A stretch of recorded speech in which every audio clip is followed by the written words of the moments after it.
আসসালামু আলাইকুম সামসা এডুকেশনের পক্ষ থেকে আপনাদের সকলকে জানাচ্ছি শুভেচ্ছা।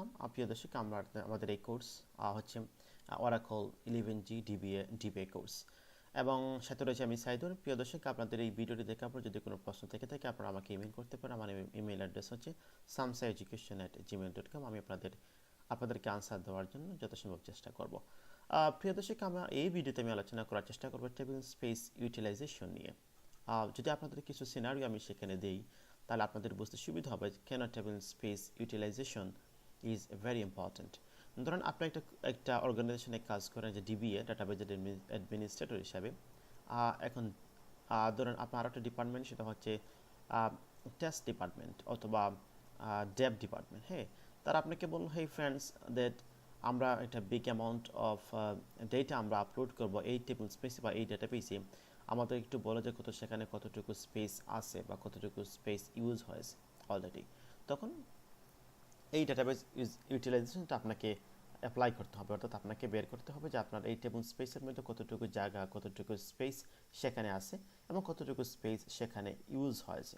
এবং যদি ওই পরিমাণ ডেটা যদি আপনার এই ডাটাবেজের টেবিল স্পেসে লোড করা হয়, তাহলে সেটা কি আউট অফ স্পেস হয়ে যাবে, না এটা স্টিল এনাফ স্পেস থাকবে? Number one. নাম্বার টু হচ্ছে আপনি যখন আপনার প্রতিনিয়ত আপনি যে কোম্পানিতে কাজ করবেন, প্রতিনিয়ত সেই কোম্পানির গ্রোথ হবে, অর্থাৎ সেখানে মোর ডেটা সেই টেবিল স্পেসের মধ্যে বা ডেটা ফাইলের মধ্যে আপনার প্রতিনিয়ত আসতে থাকবে। এখন যখন আপনি টেবিল স্পেসে ক্রিয়েট করেছিলেন 1 বছর আগে বা 2 বছর আগে, তখন সেখানে আপনি হয়তো দিয়েছিলেন 500 MB আর 500 GB আপনি দিয়েছিলেন।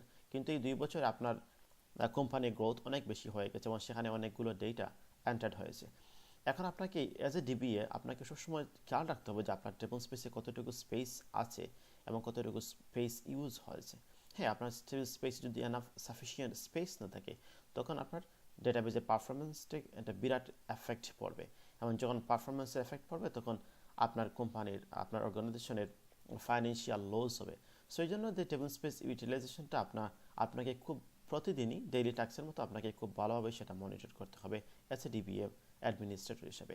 তো চলুন আমি আপনাদেরকে দেখি নিই যে কীরকম আপনি টেবিল স্পেস ইউটিলাইজেশন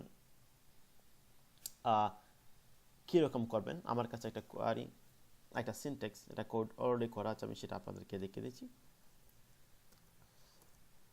তখন আপনাদেরকে নিয়ে যাই আমার এটা হচ্ছে Linux server, virtual Linux server. আমি অলরেডি আপনাদেরকে দেখিয়েছিলাম আগের ভিডিওতে কীরকম আপনার টেবিল স্পেস ক্রিয়েট করবেন।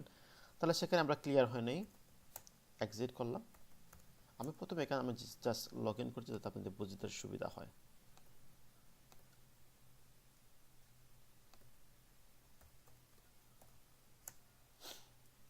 এটা হচ্ছে আমার লিনাক্স ভার্চুয়াল সার্ভার।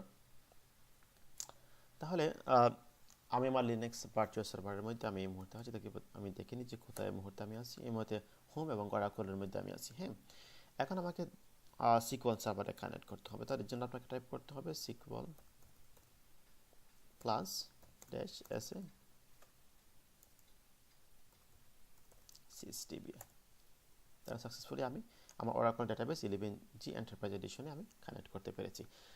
এখন দেখে নেওয়া যাক যে আপনি টেবিল স্পেস কীরকম। এই মুহূর্তে আপনারা দেখেন, আপনারা যারা এই ভিডিওটি দেখছেন, আপনাদেরকে আমি স্ট্রংলি রেকমেন্ড করতেছি আমার পরবর্তী আগের ভিডিওটি দেখার জন্য, যাতে আপনারা বুঝতে পারবেন। আমরা একটা টেবিল স্পেস ক্রিয়েট করেছিলাম লাস্ট ভিডিওতে, সেটা দেখে নিই। Select name from $, data file. হ্যাঁ, এখানে আমরা একটা টুল ক্রিয়েট করেছি, এটা হচ্ছে আপনার বাংলাদেশ। ডেটা ফাইলের নামটা ছিল আপনার বাংলাদেশ 01। এটা আমরা টেবিল স্পেসে ক্রিয়েট করেছি, সেখানে 50 MB সেখানে আমরা স্পেস দিয়েছিলাম। তাহলে আমরা দেখে নিই যে আসলে সেই স্পেসটা আমাদের কতটুকু আছে বা কতটুকু নেই। অর্থাৎ আমরা এখন দেখবো যে আপনি কীরকম টেবিল স্পেস ইউটিলাইজেশনটা করবেন। হ্যাঁ, এখানে জাস্ট কোডটা আমি পেস্ট করে দিলাম, ক্লিক অন এন্টার। এই দেখেন সেখানে সেটা চলে আসছে। এটা হচ্ছে আপনার স্ট্যাটাস, আমাদের সবগুলো যে এটা অনলাইনে আছে না অফলাইনে আছে। তাহলে আমাদের সবগুলো টেবিল স্পেস কিন্তু অনলাইনে এই মুহূর্তে আছে। হ্যাঁ, তাহলে এখানে দেওয়া যেমন ধরেন যেটা আমরা ক্রিয়েট করেছিলাম আমার লাস্ট ভিডিওতে, যেমন বাংলাদেশ ক্রিয়েট করেছিলাম, সেখানে 05, অর্থাৎ আমরা দিয়েছিলাম 50 MB। যেহেতু এটা আপনার জিবি অনুসারে ক্যালকুলেট করছে, সেই জন্য সেখানে 0.05 দেখাচ্ছে। এটা হচ্ছে আমাদের টোটাল সাইজ। আমাদের ইউজ সাইটটাতে বাংলাদেশে আমরা কোনো কিছু করি না, এই জন্য এখানে কোনো ইউজ সাইন লাইক আমরা কোনো স্পেস ইউজ করি না, এই জন্য সেখানে দেখা যাচ্ছে 00 ফ্রি। আমাদের ফ্রি হচ্ছে 0.05, যেহেতু আমরা কোনো কিছু ইউজ করি নাই সেই জন্য আমাদের ফুল স্পেসটা এখন পর্যন্ত সেখানে রয়েছে, এবং ইউজ হচ্ছে 2.00%। সো এটা যখন আপনি যখন আপনি কোনো টেবিল স্পেস ক্রিয়েট করবেন তখন টেবিল স্পেসটা কিছু মেমোরি বা কিছু স্পেস কনজিউম করে, এই জন্য সেখানে বলছে যে 2.00% ইউজ হয়। হ্যাঁ, সো এরকম আপনি আপনার টেবিল স্পেস, প্রতিটা টেবিল স্পেস ইউটিলাইজেশনটা আপনি সেখানে দেখতে পারবেন এবং মনিটর করতে পারবেন, এবং আপনার যারা টেস্ট ডিপার্টমেন্ট আছে, তারপরে ধরুন বিভিন্ন একটা কোম্পানির মধ্যে অনেকগুলো ডিপার্টমেন্ট থাকে, আপনি যখন যে রিকোয়ারমেন্টটা আসে আপনি তাদেরকে ভালোভাবে সেই ইনফরমেশনগুলো দিতে পারবেন। প্রিয় দর্শক, ততক্ষণ পর্যন্ত ভালো থাকুন। আল্লাহ হাফেজ, দেখা হচ্ছে পরবর্তী ভিডিওতে।